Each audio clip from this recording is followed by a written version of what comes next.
So in case you haven't heard, the real estate market is on fire. It is most definitely a seller's market, and pretty much everything is going into multiple offers. How do you win in a multiple offer situation? Have the strongest offer.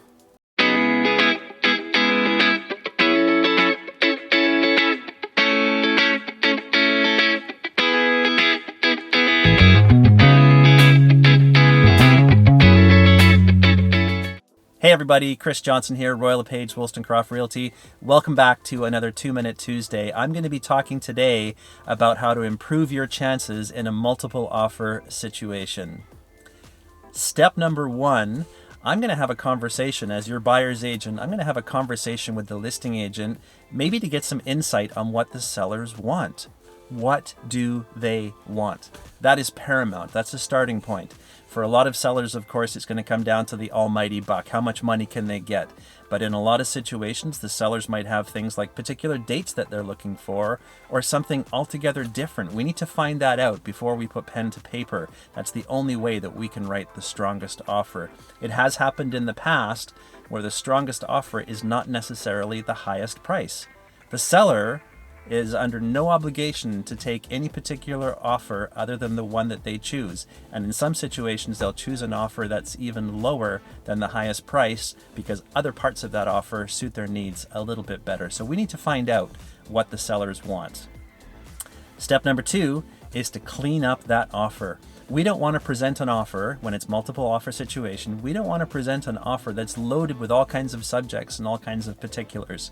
Now, we can't always go in subject free, although that's typically the strongest way to go, but we can definitely take care of some of the subjects that are on there. There's a couple of subjects that are very simple to handle, a couple of quick review of some documents, and we can sign off on those. So we don't need to have unnecessary subjects on that document. If there's particular dates that the seller wants, if we can put those dates in there, that makes it easier for them as well. I've seen in plenty of situations where the offer even comes to us with blank dates, allowing the seller to fill in exactly what they want. In some situations, before offers are presented, we've got the opportunity to do a pre-inspection where we can go in with a licensed inspector, do a scaled down version of a full inspection, get a good sense of the condition of the home. Is it going to be a problem or is it well kept?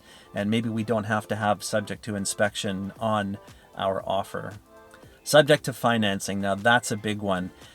Going in without the subject to financing definitely has its risks, and that's a conversation that you should have with your mortgage broker before you just waive the subject to financing. Even if you're pre-approved, there's a whole part of the process that comes along with that to make sure that you're approved for financing. So have a conversation with your mortgage broker before we're going in without the financing subject.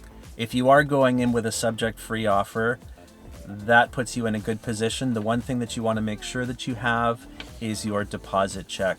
Have that in hand. We'll have a copy of that attached to the offer so that if the sellers choose to accept your offer, they're not waiting till the next day or even later on that day before they've got a copy of that deposit check. I've seen situations in the past where we've got an accepted offer, it's rock solid, or so you think.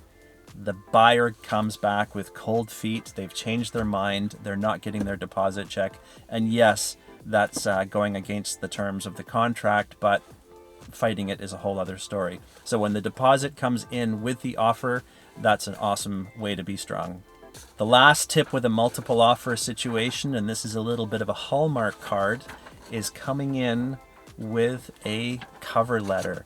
If we can attach a cover letter to our offer that explains your family, your situation on why that home is better suited for you, maybe it has something to do with school catchments, or you love that they have rose bushes out front and you happen to be into flowers and you're going to make sure you take care of those rose bushes, we can put a little touchy-feely into our offer as well, and quite often that helps. Now, as I said before, sometimes it just comes down to the almighty buck and that's going to be the one that wins.